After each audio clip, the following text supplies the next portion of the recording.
बदलता मौसम सेहत पर भी असर डाल रहा है और एक बार फिर लोग वायरल की चपेट में आ रहे हैं। दिल्ली में इन्फ्लुएंजा के मामले तेजी से बढ़ते हुए नजर आ रहे हैं।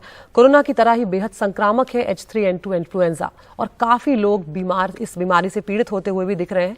बीमार लोग किन किन दिक्कतों का सामना कर रहे हैं, ये देखिए हमारे सहयोगी वेदांत की रिपोर्ट।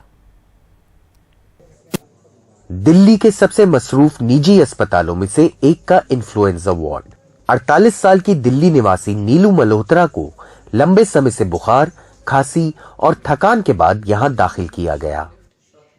मेरा सबसे सिम्टम फीवर और खांसी था और शिवरिंग बहुत ज़्यादा थी, बहुत ठंड लग रही थी मुझे और खांसी, जुकाम, कंजेशन यही सब थे और मैंने दवाई ली। मेरा बेटा को डॉक्टर है पर मुझे घर में फर्क नहीं पड़ा।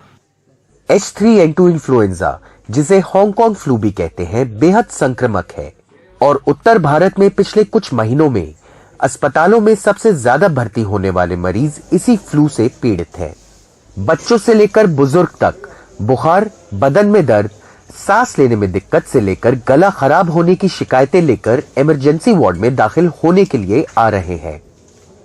पिछले 2 महीनों से इन्फ्लुएंजा के बहुत मामले आ रहे हैं। ये कोविड जैसा ही है क्योंकि दोनों वायरल बीमारियां हैं।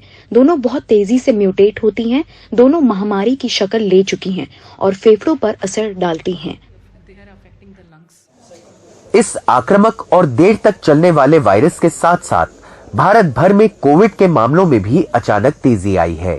स्वास्थ्य मंत्रालय के आंकड़ों के हिसाब से देश में एक दिन के कोरोना के मामलों में 260 ताजा मामलों का इजाफा हुआ है, जबकि मौजूदा मामले बढ़कर 3000 हो गए हैं।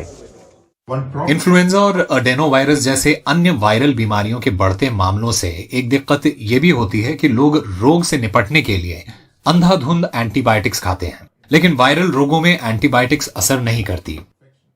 भारत में कोविड पैंडेमिक के बाद कई प्रकार के वायरल इन्फेक्शन सामने आए हैं। अब इसका ये मतलब है कि एक लार्जर हैबिट फॉर्मेशन की ज़रूरत है, चाहे वो मास्क पहनना हो, सोशल डिस्टेंसिंग मेंटेन करना हो या फिर चाहे समय पर वैक्सीनेट करवाना और अपनी इम्यूनिटी हाई रखना हो। नई दिल्ली से अपने कैमरा सहयोगी प्रेम सिंह और सुदीश के साथ वेदांत, NDTV इंडिया।